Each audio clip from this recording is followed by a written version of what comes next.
Bom dia, vamos começar essa aula sobre. A gente vai, na verdade, antes de começar o assunto de relações, fazer duas questões que eu não lembro quem de vocês tinha pedido na aula passada e não deu tempo, que são as questões dos testes de vestibular.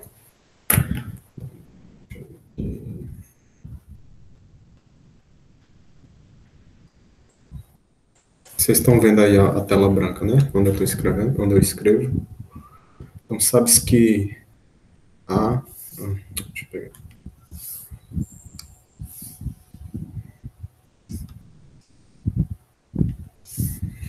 Questão 18 diz: sabe-se que A igual a B, quer dizer, A união B união C é igual a N, pertencente aos naturais, tal que 1 é menor ou igual a N, que é menor ou igual a 10. Também nós sabemos que A interseção B é igual a 2, 3, 8. Sabemos também que A interseção C é igual a 2, 7. B interseção C é igual a 2, 5, 6. A união B é igual a N, pertencente aos naturais, tal que 1 é menor ou igual a N, que é menor ou igual a 8. Então, nós sabemos essas quatro coisas sobre as relações de união e interseção entre os conjuntos A, B e C.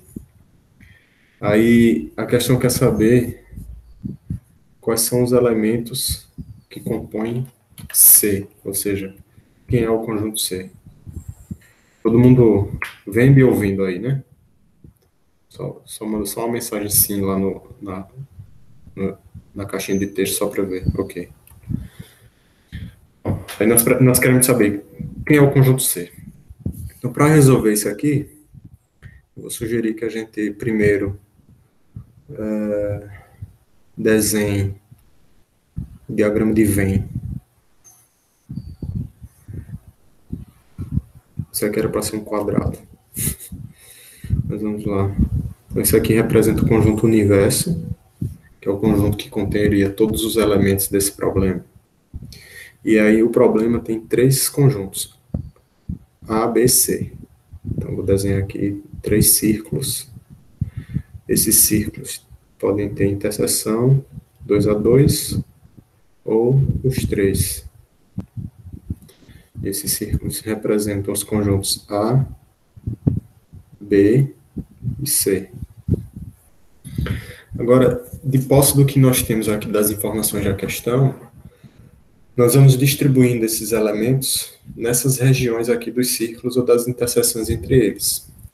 Então, começando observando aqui esse conjunto união, a união B, a união C, nós vamos ver que a união dos três conjuntos serão os elementos 1, 2, 3, etc., até 10, né? Números naturais de 1 a 10.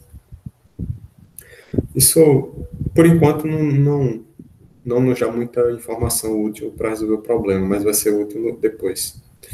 Agora, a interseção B é representada nessa região aqui, ó.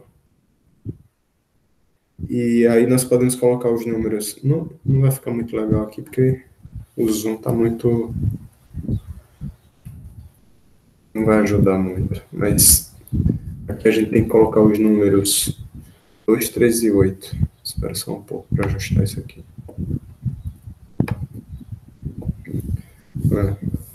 Aqui, nessa região... eu vou ter que fazer isso maior, porque senão não vai ficar legal. Peraí.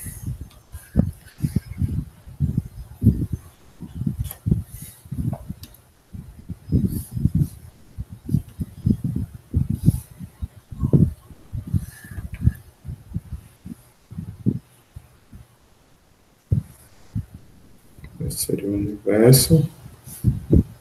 Aí, A, B, mudou muita coisa, não. C, A, B, C. Pronto. Aí, observe que na interseção entre A e B, a gente tem os elementos 2, 3 e 8. É claro que esses números 2, 3 e 8, eles poderiam estar aqui também nessa região central. Todos eles ou alguns deles. Mas isso a gente vai checar depois. Aí a gente pode alterar a posição desses números 2, 3, 8, eles estão trazendo algum deles para aqui, para essa região central, na interseção entre A e B e C. Observe que a interseção entre B e C é 2, 5, 6. Justamente aqui, ó, B e C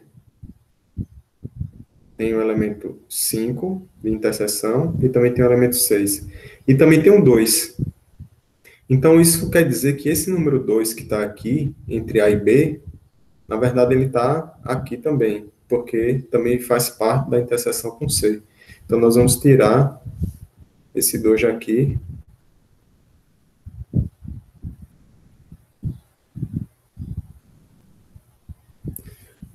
Peraí.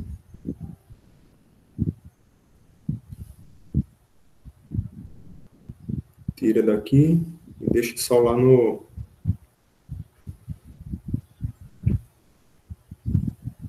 na região central da interseção, número 2. Porque ele tanto faz parte da interseção de B e C, quanto da interseção entre A e C. Agora, a união B possui os elementos de 1 a 8. Ó, o N é maior ou igual a 1 é menor ou igual a 8. Agora, nós já temos na interseção de A e B 2, 3, 8. Então, isso quer dizer que existem alguns elementos, os elementos 1, 4, 5, 6. Aí a gente já vê que o 5 e o 6 estão aqui em B. Não necessariamente eles estão em A. 7 e 8 provavelmente estão em A. Mas também a gente não pode... Por essa interseção A união B, a gente não sabe dizer se o número A está só em... O número 1 está só em A, só em B ou em ambos. Mas isso não é o importante para a questão, porque a questão quer saber quem é C. Aí nós já... Pelo que nós já temos, nós já sabemos que C possui 2, 5 e 6. Aí a pergunta é, existe mais algum elemento que esteja em C? Aí como é que nós vemos isso? Nós vemos que A união B tem os elementos de 1 a 8. A união B, união C, tem os elementos de 1 a 10. Isso quer dizer que, se em A união B só tem os elementos de 1 a 8, e quando eu faço a união com C, aparece mais dois elementos, que é o 9 e o 10, quer dizer que esse 9 e o 10 são de C.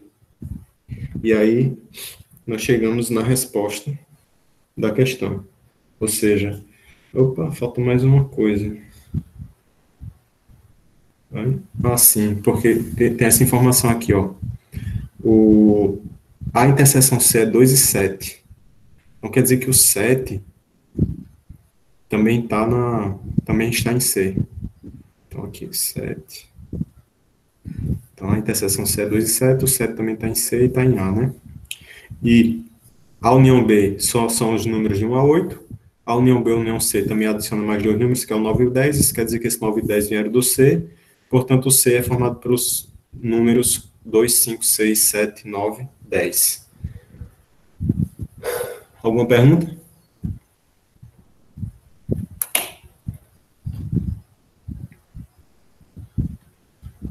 Sim, essa questão está no livro, é o teste número 18, lá da seção de questões do vestibular.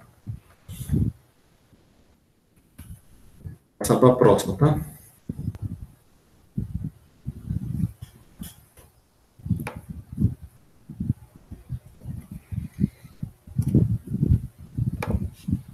Porque quem chegou um pouquinho atrasado, só explicando o que está acontecendo, eu decidi fazer duas questões que um de vocês tinha pedido na aula passada e eu não tive tempo de responder antes, que é a 18 e a 19. A 18 foi a que a gente fez, agora é a 19, que é o teste 19, lá do fim do livro.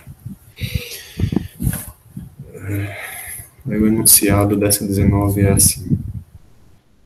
Ele dá 3 afirmações e quer saber quais são verdadeiras e quais são falsas. Então, a primeira afirmação indica assim: A união B é igual a A união C, implica B igual a C. A segunda afirmação diz: A união B igual a A união C, implica B está contido em C. E a terceira diz: A união B igual a A união C, implica B interseção C diferente do conjunto vazio. Então, antes de resolver essa questão, eu só vou relembrar algumas definições. Essas definições de operações com conjuntos, elas são feitas usando um linguajar da lógica, né? Então, A está contida em B é igual... Não, assim, A está contida em B se somente se qualquer que seja x, se x pertence a A, então x pertence a B. Observe que quando a gente diz assim, se x pertence a A, então x pertence a B, nós estamos dizendo que para que isso seja, para que A esteja contido em B, para todo elemento de A, se o elemento está em A, ele deve estar em B. O contrário não é obrigatório, ou seja, existem elementos que estão em B, mas não estão em A. Definição de igualdade entre conjuntos. A igual a B, se somente se, qualquer que seja A, x pertence a A, se e somente se x pertence a B. Aí o se e somente se, a gente lê assim: se x está em A, então x está em B, se x está em B, então x está em A. Então, tem um vice-versa aqui, né? X está em A, x está em B, se x está em B, x está em A. Observe que é diferente do A está contido em B, porque A está contido em B, não existe a obrigatoriedade de todos os elementos de B estarem em A, apenas alguns são iguais, né? Alguns estão em A e em B simultaneamente. Mas quando os conjuntos são iguais, todo elemento que está num conjunto deve estar no outro. A união B é definido como x pertence a...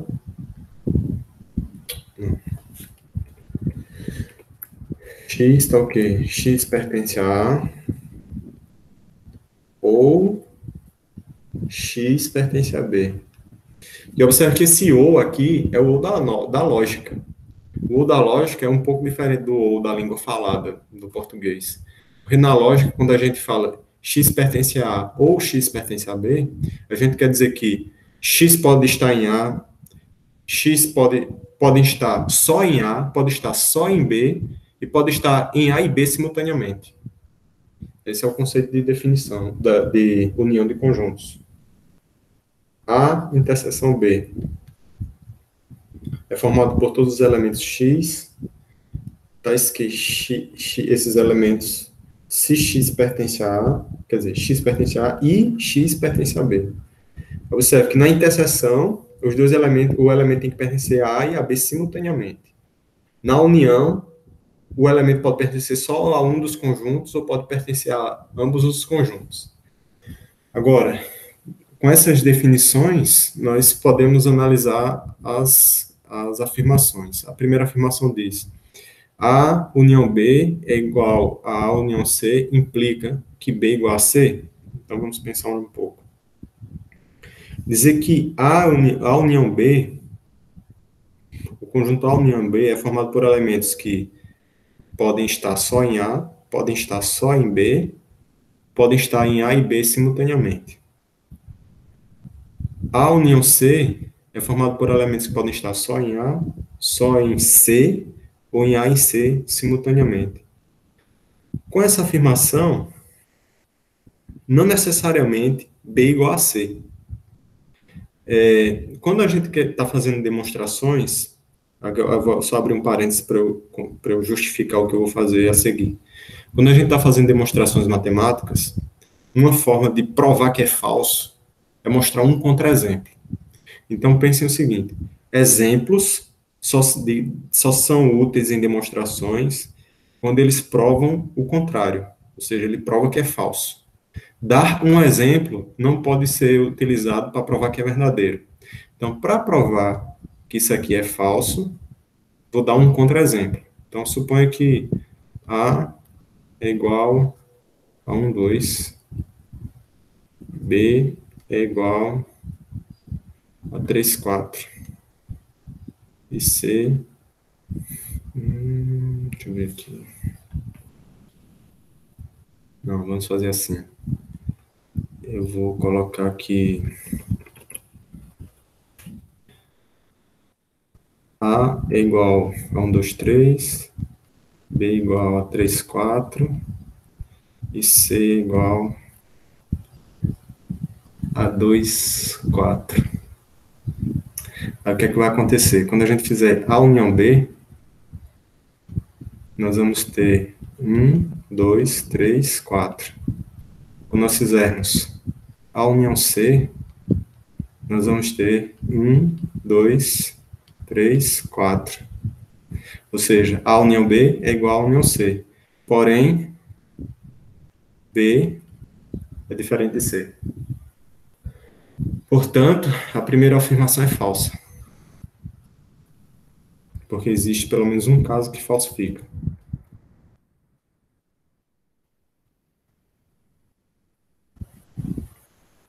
Todo mundo conseguiu acompanhar aqui essa primeira afirmação? Só bota só uma mensagenzinha aí, ok, tá bom. Vou continuar. Deixa eu só apagar esse contra-exemplo que eu fiz aqui.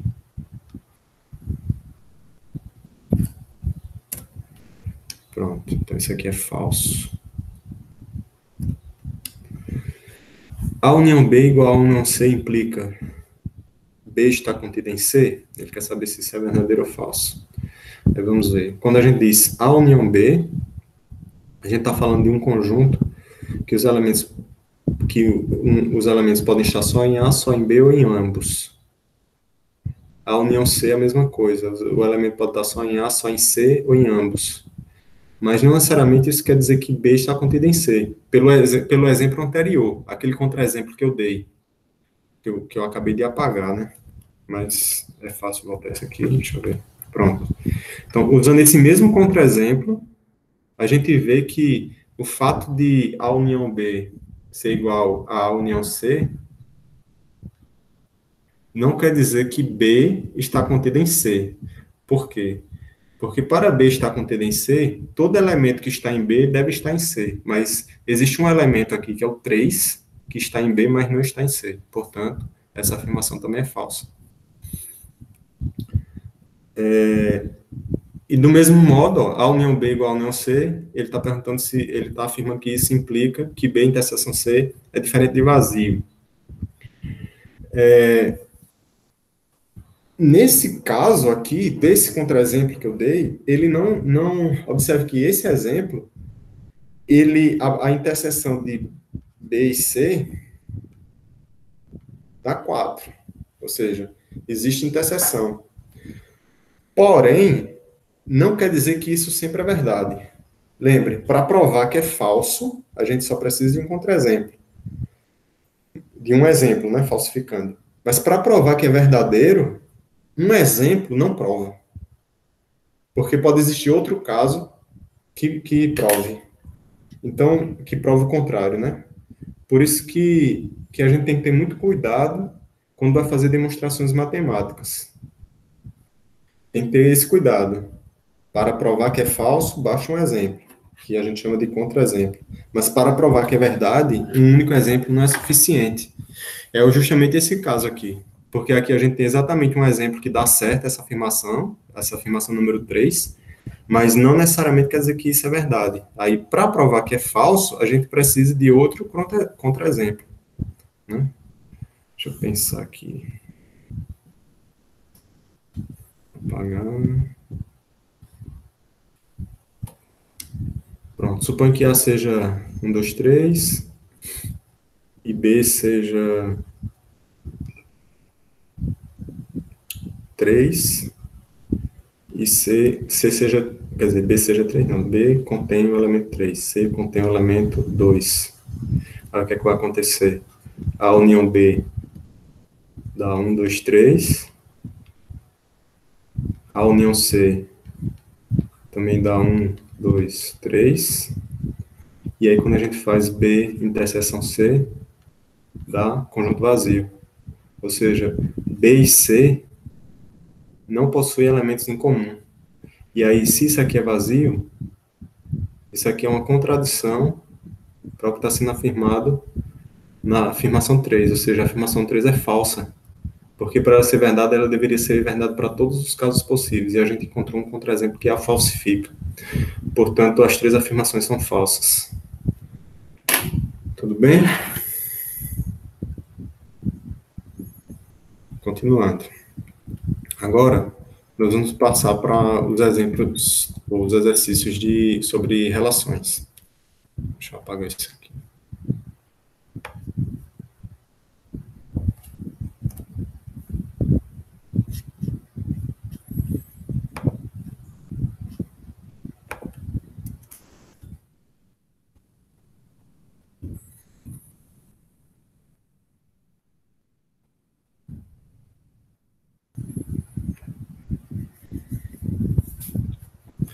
Deixa eu pegar aqui um exercício.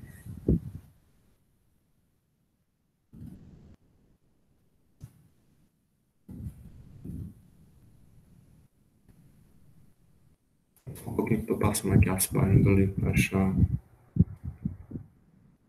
de relações.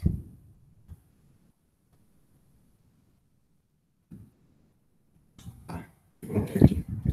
Vamos lá. Exercício 93. Dados os conjuntos A igual 1, 3, 4. B igual menos 2, 1.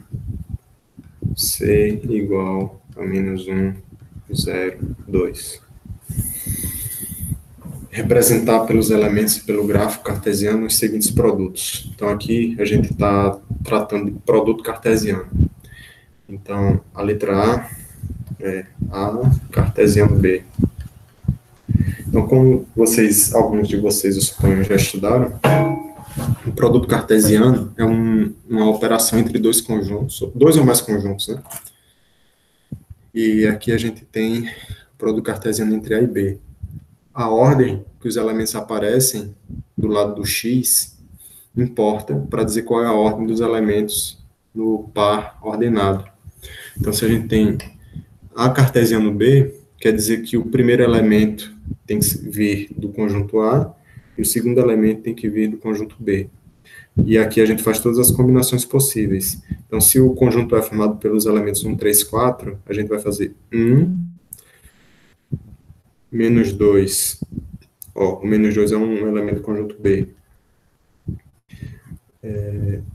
1, que é do conjunto A. 1, que veio do conjunto B. 1, aí não, aí já fez todas as combinações de 1 com menos 2 e menos 1. Aí agora 3, que veio do conjunto A, menos 2 do conjunto B. 3 do conjunto A, 1 do conjunto B. 4 do conjunto A, menos 2 do conjunto B. E 4 do conjunto A, 1 do conjunto B. Então, esse aqui é o resultado do produto cartesiano entre os conjuntos A e B. Então, ele tem 1, 2, 3, 4, 5, 6. Observe que o resultado do produto cartesiano é um conjunto também. Mas só que é um conjunto de tuplas, ou de pares ordenados, nesse caso, né? São pares ordenados porque são dois elementos, mas quando são mais do que dois, a gente chama de tupla. E é possível também representar isso num gráfico. Então, se a gente for colocar isso aqui num gráfico, deixa eu rolar isso aqui. A gente teria algo assim.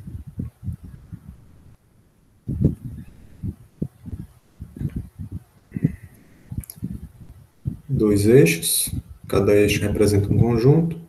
o eixo horizontal representa o primeiro conjunto, o eixo vertical representa o segundo, e aí a gente divide aqui em intervalos iguais.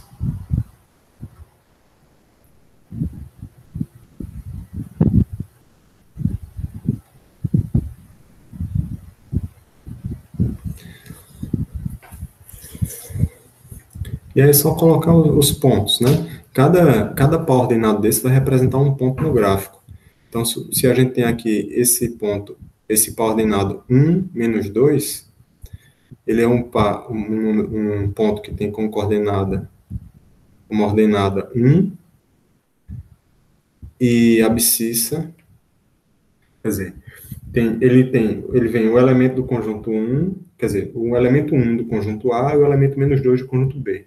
Então, o menos 2 ele está mais ou menos nessa altura e 1 está nessa altura. Então, esse ponto aqui representa o par ordenado. Eu vou dar nomes a esses pontos para facilitar quando a gente for chamar eles. Então, vou chamar ele M, N, O, P, Q, R. Então, esse é o ponto M. 1 é o ponto N. 1 vai ser por aqui acima. N. 3, 2. Então, aqui é 1, 2, 3, menos 2, né? Menos 2 embaixo. Então, esse ponto aqui vai ser o ponto O. 3, 1. 3, 1. O ponto P. 4, menos 2. Vai ser por aqui, né? Que é o 4 no eixo X, no eixo A, e o menos 2 no eixo B. Então, esse aqui é o ponto Q. E 4, 1. 4 vem do conjunto A, 1 vem do conjunto B, é o ponto R. Então, esses são os pontos, os 6 pontos representados no plano cartesiano. Uma coisa assim, que é simples, mas é importante saber, é que a quantidade de pares ordenados que tem no conjunto que representa o produto cartesiano corresponde à quantidade, a norma do primeiro conjunto vezes a norma não, né? A cardinalidade do primeiro conjunto vezes a cardinalidade do conjunto do segundo conjunto. Então, a cardinalidade de A cartesiano B é igual à cardinalidade de A vezes a cardinalidade de B. Ou seja, A tem 3 elementos, B tem 2 elementos, 3 vezes 2, 6. Então, a quantidade de pares ordenados que a gente tem é 1, 2, 3, 4, 5, 6. E aí a gente tem a representação tanto listando os elementos do produto cartesiano, quando plotando no gráfico, esboçando no gráfico. Essa questão tem mais cinco perguntas, todas com produto cartesiano. Eu não vou resolver porque o raciocínio é o mesmo, só vou dar uma sugestão. Da letra, por exemplo, na letra E, ele pede o produto cartesiano de B ao quadrado. Aí, a primeira vez que a gente olha isso, pode ser que não entenda, mas B ao quadrado é a mesma coisa de B cartesiano B. Mesma coisa se fosse B ao cubo, B à quinta, etc. Seria B cartesiano, cartesiano, cartesiano, etc. Tudo bem? Alguma pergunta?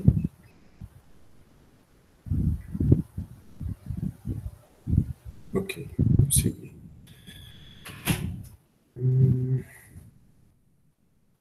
Pegar mais um.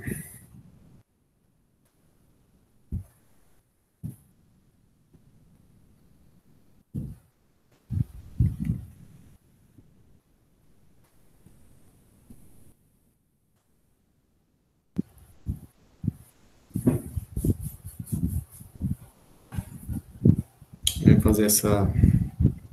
Sim.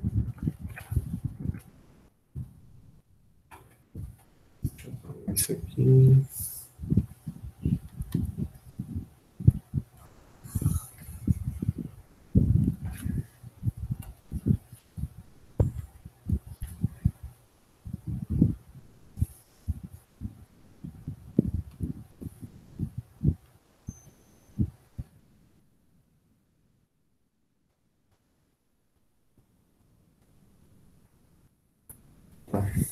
Esse é 101.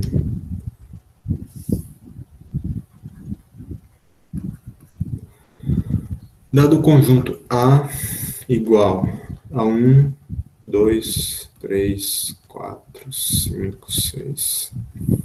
Numerar os pares ordenados e construir o gráfico cartesiano da relação R em A. Aí, a relação R é igual ao par... quer dizer, a relação R é formada pelos pares ordenados que contêm os elementos x e y, e esses pares ordenados, eles são obtidos do produto cartesiano A por A. E eles obedecem à seguinte regra: MDC de XY é igual a 2. Então, para resolver essa questão, e aí a questão quer saber quais são os pares ordenados e o gráfico cartesiano. Então, para resolver essa questão, primeiro a gente vai observar o seguinte, que A ao quadrado é a mesma coisa que A cartesiano A. A cartesiano A vai ter 36 elementos, porque a gente tem o conjunto A tem cardinalidade 6, e aí o produto cartesiano de A por A vai ter 36, né, que é 6 vezes 6. Eu não vou listar todos os elementos aqui, porque vai ocupar muito espaço, né, e vai usar muito tempo. Mas o que a gente tem que entender é que essa relação é um subconjunto do produto cartesiano. E aí é um subconjunto formado pelos pares ordenados que obedecem a uma determinada propriedade. A propriedade é que o MDC de x por y é igual a 2. Aí o MDC, o que quer dizer MDC, né? MDC é o máximo divisor comum, ou seja, é o maior número que divide simultaneamente x e y. E aí existem várias maneiras de a gente achar esse MDC, né? Então vamos pensar um pouco aqui. Se a gente está querendo saber o MDC, a gente já sabe que o MDC tem que ser 2. Então, por exemplo, eu não vou ter elementos contendo 1 no par ordenado. Porque o MDC, o maior número que divide 1 e qualquer outro simultaneamente, é 1. Não é isso? A gente não vai precisar dos pares ordenados que tem 1, seja na primeira posição, seja na segunda posição do par ordenado, porque o MDC a gente já sabe que é 1. A gente também a gente pode excluir todos os pares ordenados que tenham, por exemplo, combinações de 3 e 5.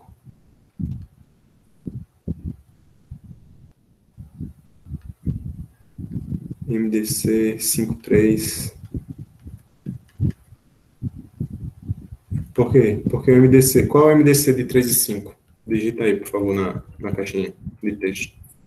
Qual é o MDC de 3 e 5? MDC. O maior divisor comum. O maior número que divide os dois ao mesmo tempo. Exato. Então, o MDC entre 3 e 5 é 1. O MDC entre 5 e 3 também é 1. Né? Porque eles são números primos.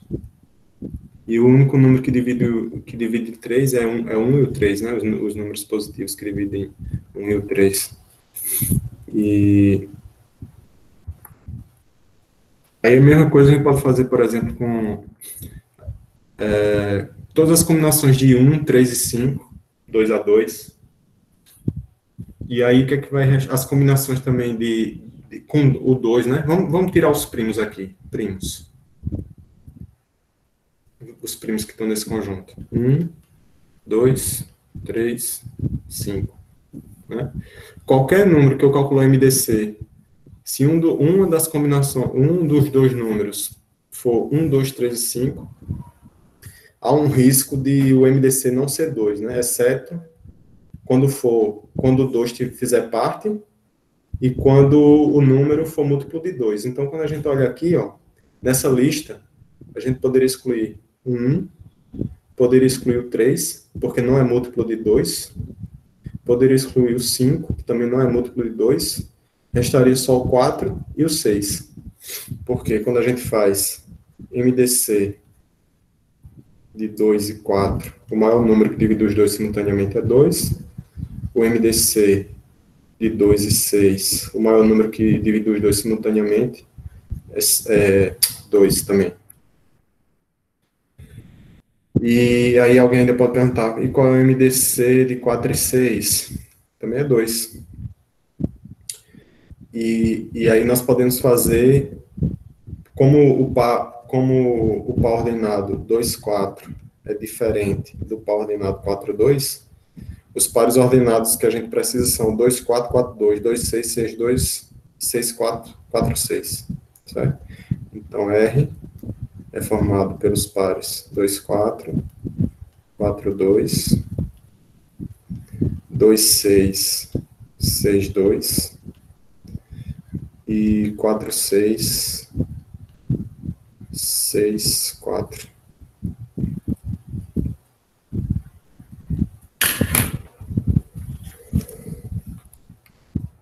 Perguntas?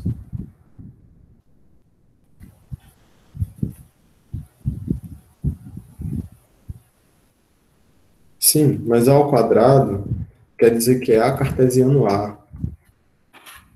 Ó, A ao quadrado quer dizer que é A cartesiano A. Entendeu, Kylian?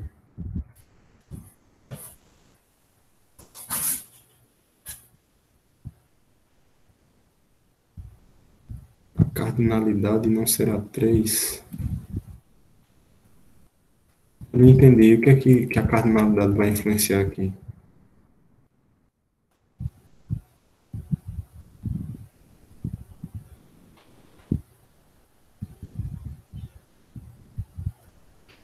Sim, mas esse 246 foi o nosso processo já de solução da questão.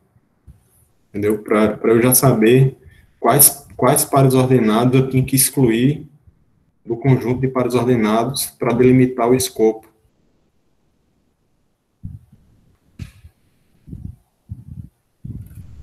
Hum, 2, 2 entra também, né? Muito bem observado. Entra aqui também o 2.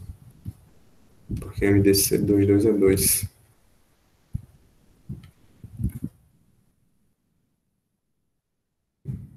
Muito bem, Guilherme.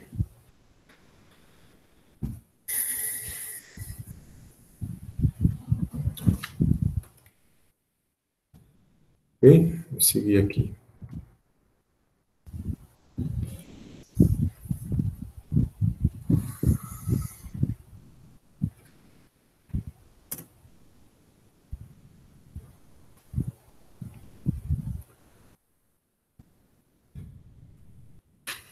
Mais um.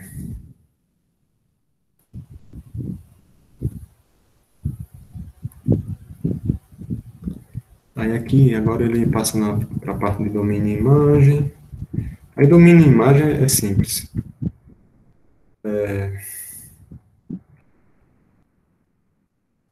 Domínio são os elementos que estão como primeiro elemento do par ordenado. E imagem são os elementos que estão como o segundo elemento do par ordenado. Então, o domínio é um conjunto, a imagem é um conjunto. Então, o domínio é formado por todos os elementos que estão como primeiro elemento do par ordenado, e a imagem é formada por todos os elementos que estão como segundo elemento do par ordenado. Aí, sim, mas tem uma restrição, né? No caso, o domínio, tem que existir um elemento do outro lado mapeando, né? Para poder aquele elemento fazer parte do domínio, né? Ele tem que ter um mapeamento na imagem. Deixa eu fazer um exemplo.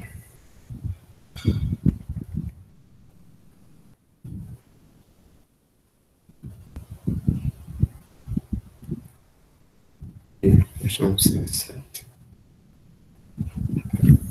Então, 107. Se R é a relação binária de A, então aqui a gente tem um conjunto A, X pertencente aos reais, tal que 1 é menor ou igual a X, que é menor ou igual a 6. E B é igual a Y, pertencente aos reais, tal que 1 é menor ou igual a Y, que é menor ou igual a 4. Aí ele diz que existe uma relação XY, certo? X está relacionado com Y, se somente se X igual a 2Y. Aí ele quer saber o domínio e a imagem desse conjunto. Então, o domínio, quer dizer, dessa relação, é o próprio conjunto A, né? Porque cada elemento de A, vamos ver, X igual a 2Y. Não, vamos delimitar isso aqui. X igual a 2Y, quer dizer que a relação é formada pelos pares ordenados 1, 2, 2, 4. Não, ao contrário. 2, 1.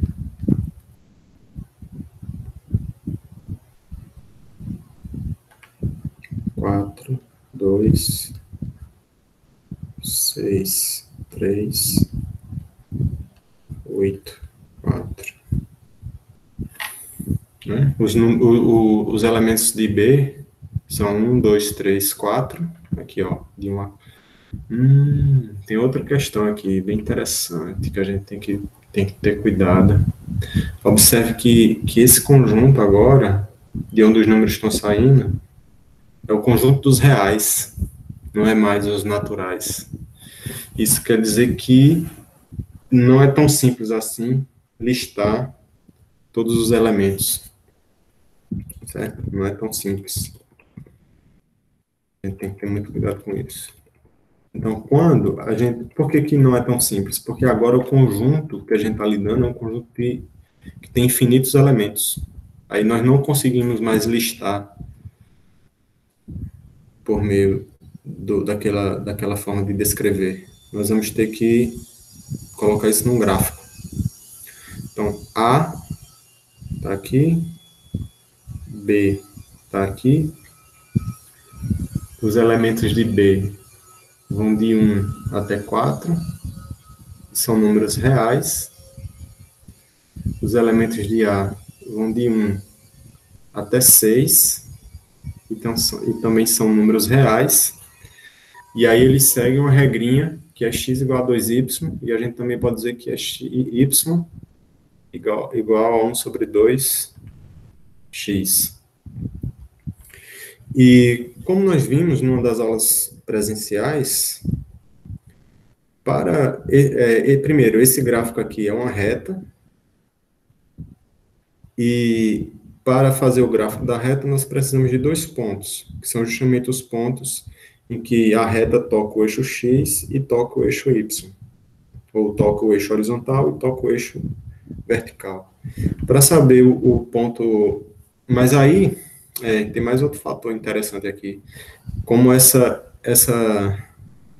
gráfico ele passa pela origem, né? Porque quando x é zero, y também é zero. Ele vai passar aqui na origem. E vai ter uma inclinação.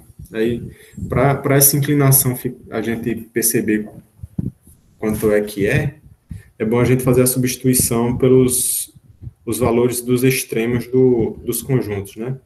Então, a gente faz para x igual a 1, y igual a 1 sobre 2. Então, quando o x... E aí é um problema, né? Y ser igual a 1 sobre 2. Porque a gente está vendo aqui que o nosso conjunto B ele começa em 1. Nós não podemos ter x igual a 1, por exemplo. Ou seja, quando x igual a 1, nós temos uma indeterminação. porque não faz parte do nosso conjunto. Mas quando x, vamos fazer assim,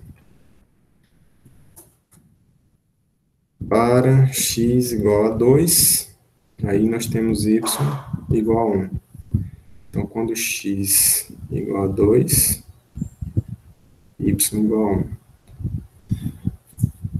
Quando x, agora lá no extremo, para x igual a 6, y igual a 3.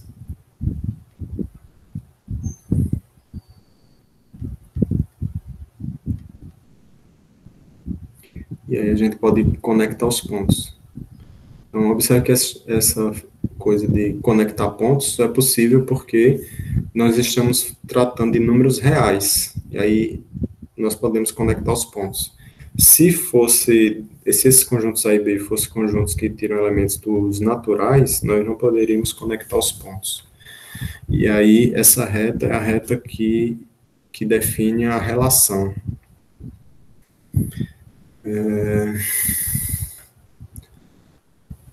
Sim, e na verdade essa reta ela define o produto cartesiano A e B, né? Vou falar alguma coisa aqui, peraí. Para x igual a 2, y é 4. Vamos ver.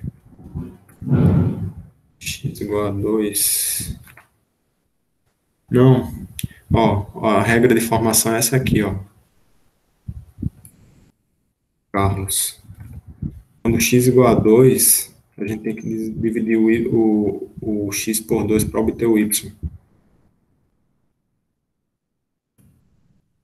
Eu inverti aqui a equação só para a gente isolar o y, para saber. Ó. Quando x é 2, a gente tem que dividir o x por... quando a gente tem que sempre dividir o x por 2 para obter o y. Entendeu, Carlos?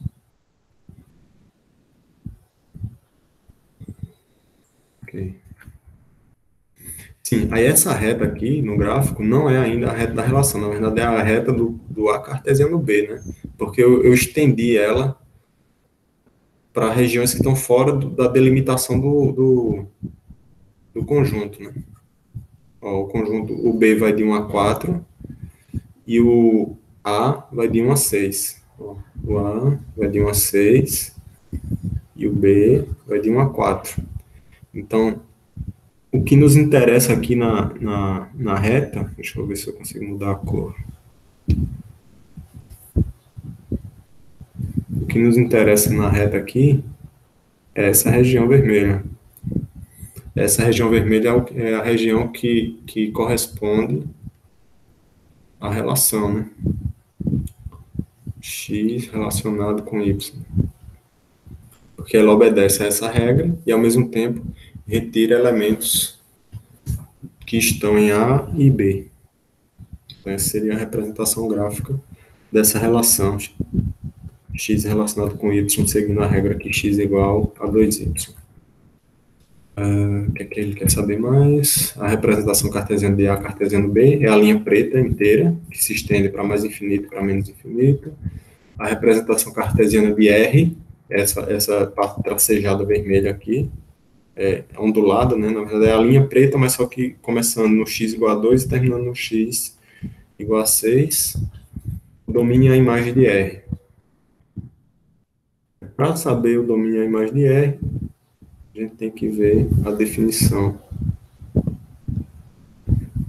de domínio de imagem. Então, observe que existem valores que estão em A, mas que não possuem um elemento em B correspondente. Por exemplo, para x igual a 1, quanto é o y correspondente? Se a gente colocar na equação, vai dar 1 sobre 2. Mas só que 1 sobre 2 não faz parte de B, né? Não está em B. Porque o B, o menor número de B é 1. 1 sobre 2 é 0,5. Então, o domínio dessa relação não corresponde a A. O domínio da relação começa quando x igual a 2. Né? Então, a gente pode dizer assim, que o domínio é igual a x pertencente aos reais, tal que x é maior ou igual a 2 e é menor ou igual a 6. Tá? A gente teve que excluir aqui os números menores que 2, porque quando a gente aplica na equação que define a relação, esses números menores que 2 dão valores que não estão no conjunto B. E, e a imagem... Deixa eu ver como é que eu faço aqui. Tá cheio de coisa para apagar.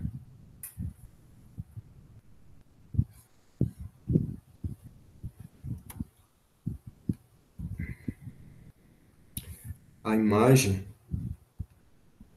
também não corresponde ao conjunto B, porque, deixa eu ver, porque existem valores em B que não são alcançados, né, pela função. Por exemplo, o valor 4 está em B, mas para que a gente obtivesse 4, a gente teria que ter um x igual a 8. Só que a gente não tem x igual a 8 no domínio. Então, a imagem é formada por elementos dos conjuntos reais, tal que esses elementos, né, x, são maiores ou iguais a 1 e menores ou iguais a 3. Porque 3 é o maior número real que nós conseguimos obter, dando como entrada valores de x que vão de 2 até 6. Né? 6 é o maior número de x, 6 por 2 já 3, é a maior imagem possível. Então, a imagem é formada por números reais que estão incluindo, começando em 1 e terminando em 3.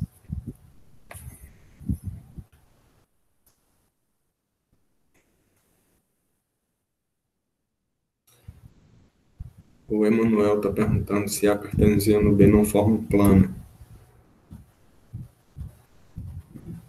Não, Emanuel, a cartesiano B...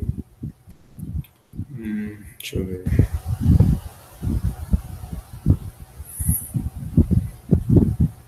A cartesiano B forma uma linha.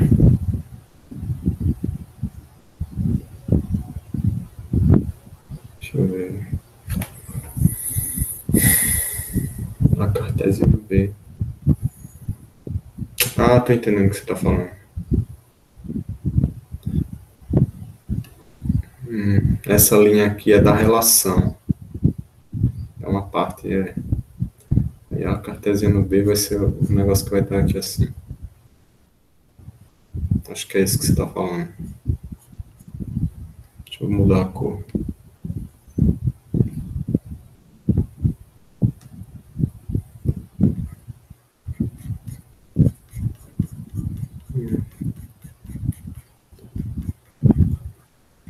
Realmente. A cartesiano B é formada por toda essa região verde.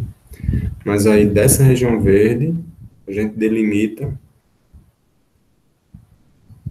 a gente delimita o que está pintado de vermelho como sendo a parte do plano que obedece à regra x igual a 2y.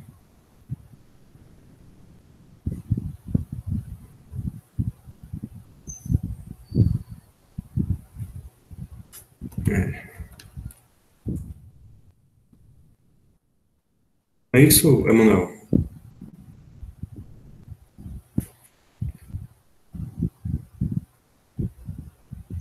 Obrigado, Emanuel. Killian, domínio não é os reais, já entendeu? Por quê?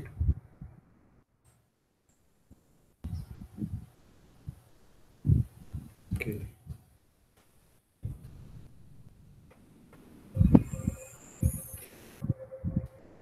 Então, gente, eu acho que a gente pode parar por hoje. Para encerrar esse capítulo, ficou faltando só o assunto de relação inversa, mas que é muito simples de entender. Só trocar o x por y, a posição, o primeiro elemento do par ordenado pelo segundo elemento. E na próxima aula a gente começa funções. Aí eu sugiro que vocês façam todos os exercícios desse capítulo 2. Se tiver alguma dúvida, a gente resolve na próxima aula, senão a gente já entra no assunto de relações, né, o básico de relações do primeiro grau. Alguma pergunta?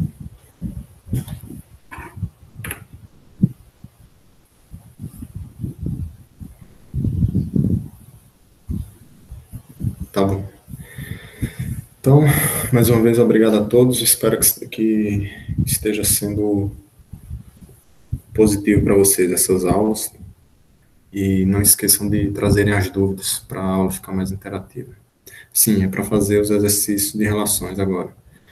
Até a próxima aula. Obrigado e até semana que vem.